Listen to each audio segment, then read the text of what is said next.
Senhor presidente, deputado Renan Ferreirinha, senhoras deputadas, senhores deputados, cidadãos e cidadãs que nos assistem pela TV Alerj, nos seguem pelas redes sociais, cidadãos e cidadãs ainda nas galerias da Assembleia Legislativa, imprensa, trabalhadoras e trabalhadores, colegas aqui da Assembleia Legislativa.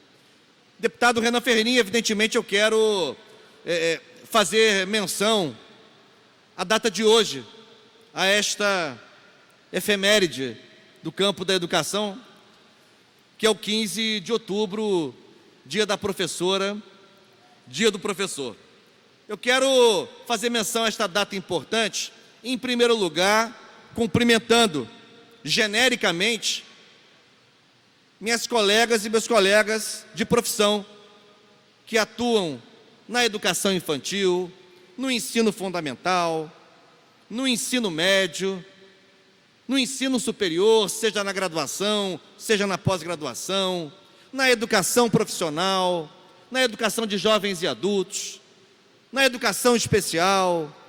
na educação do campo, na educação dos povos e comunidades tradicionais, indígenas, quilombolas, caiçaras, enfim, quero fazer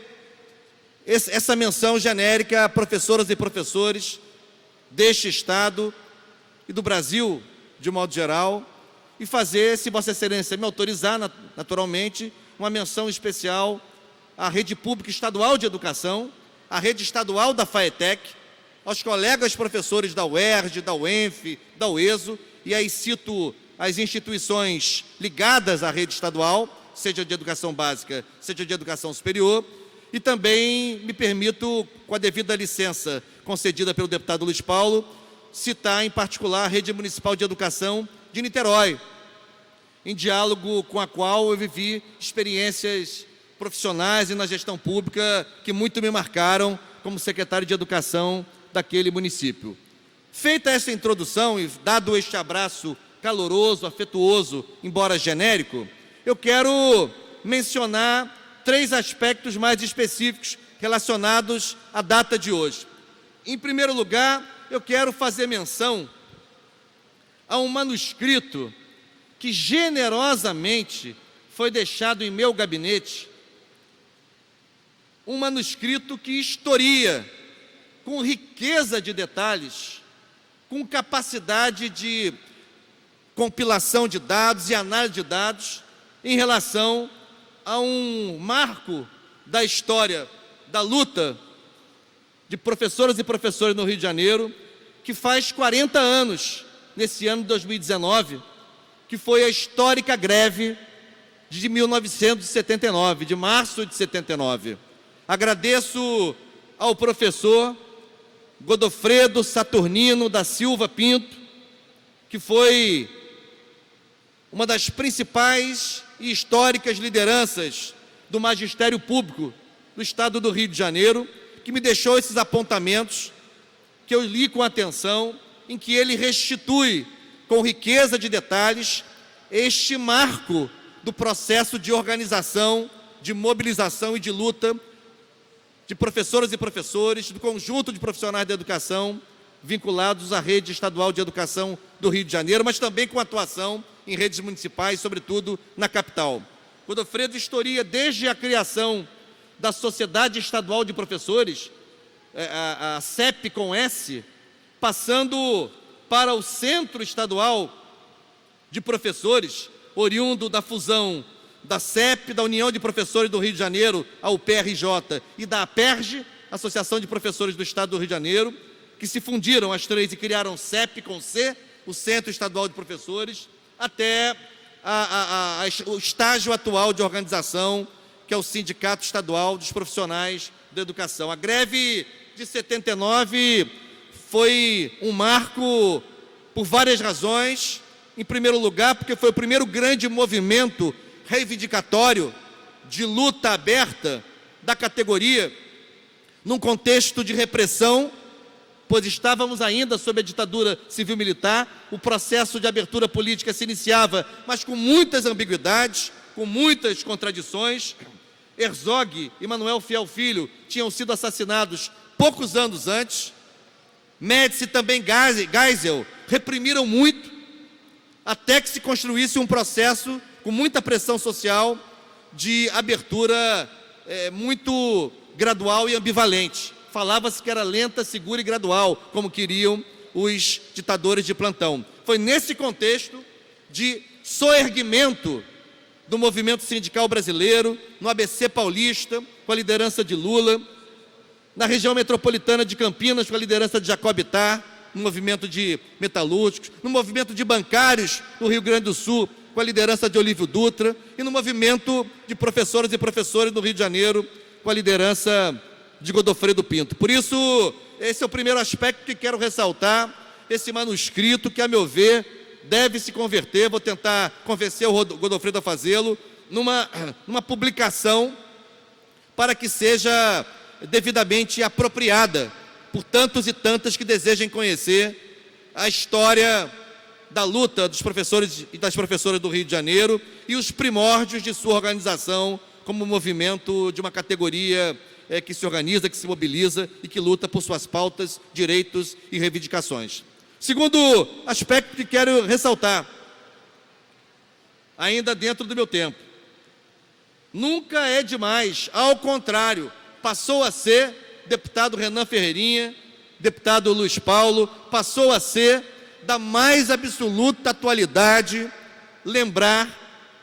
o princípio constitucional da liberdade de ensino, deputada Dani Monteiro. O princípio constitucional da liberdade de ensino. A Constituição da República Federativa do Brasil, portanto, a nossa Constituição, no seu artigo 206, diz o seguinte: o ensino será ministrado com base nos seguintes princípios. E elenca esses princípios, e no inciso 2 está ali escrito: liberdade de aprender, ensinar, pesquisar e divulgar o pensamento, a arte e o saber. Constituição é de 88. Esse princípio está consagrado a um preceito constitucional, portanto. A LDB, que é de 96, segue corroborando esse princípio. Na verdade, já o corroborou quando de sua sanção, e hoje, mais de 30 anos depois da vigência da Constituição, o texto da LDB não foi alterado nesse aspecto. Portanto, também a LDB, em seu artigo 3º, inciso 2, repete, deputado Fernando Ferreirinha, o mesmo princípio, como para chamar a atenção da sociedade brasileira. Esta atividade, Dani Monteiro, a docência, o magistério, não pode prescindir da liberdade de pensamento, da liberdade de reflexão, da liberdade de pesquisa, da liberdade do ato de ensinar. Mas ainda há aqueles e aquelas que lutam contra isso. Obscurantistas, fascistas, autoritários, querem desconhecer a liberdade de ensino. Para eles, eu acrescento, deputado Renan Ferreirinha, como se a Constituição fosse pouco, como se a LDB fosse pouco, eu acrescento a decisão do Supremo Tribunal Federal, em 31 de outubro de 2018, que homologou a liminar que havia sido expedida pela relatora ministra Carmen Lúcia, no âmbito da arguição por descumprimento de preceito constitucional, a DPF 458. Nessa decisão da Carmen Lúcia, dias depois endossada pelo Pleno do STF, está escrito o seguinte: a liberdade é o pressuposto necessário para o exercício de todos os direitos, o que inclui, evidentemente, a liberdade de pensamento, de pesquisa, de ensino, de aprendizagem, como princípios constitucionais indispensáveis ao pleno exercício do direito fundamental à educação. É realmente importante, no dia da professora, no dia do professor, trazer o princípio constitucional da liberdade de ensino, porque, mais uma vez, estes preceitos foram afetados, foram agravados no Rio de Janeiro, e me refiro ao que aconteceu na sexta-feira no Colégio Pedro II. Me refiro ao que aconteceu na sexta-feira no Colégio Pedro II, quando 2 deputados, um deputado federal, Daniel Silveira, e um deputado desta casa, Rodrigo Amorim, ambos do PSL, a pretexto de vistoriar e inspecionar o Colégio Pedro II, sem agenda, sem prévio aviso, filmaram crianças e adolescentes, ou pelo menos um deles filmou, Um deles se apresentou como policial, ainda que seja policial militar de origem. A função de deputado não pressupõe o exercício de funções policiais. Isto não está nas prerrogativas parlamentares que constam nos regimentos das casas parlamentares. É importante dizer que o fato de sermos deputados não nos dá o direito de entrar sem prévio aviso, sem prévio agendamento, em estabelecimento de ensino, onde estudam crianças, adolescentes. A imagem dessas crianças tem que ser preservada, o estado emocional dessas crianças tem que ser preservado, e nós vamos arguir essas atitudes junto à Corregedoria da Assembleia, para que ela apure os fatos e eventuais responsabilidades. Mas eu trago esse fato aqui sem maior detalhamento para dizer que está na ordem do dia a necessidade de continuar afirmando a liberdade de ensino, porque há aqueles e aquelas que não a respeitam. E concluo citando Paulo Freire e citando Mário Sérgio Cortella, que nos ajudam a entender a diferença conceitual entre o que é esperar e o que é esperançar. Quem tem esperança apenas espera passivamente. Esperança do verbo esperar. Quem tem esperança do verbo esperançar, não apenas espera,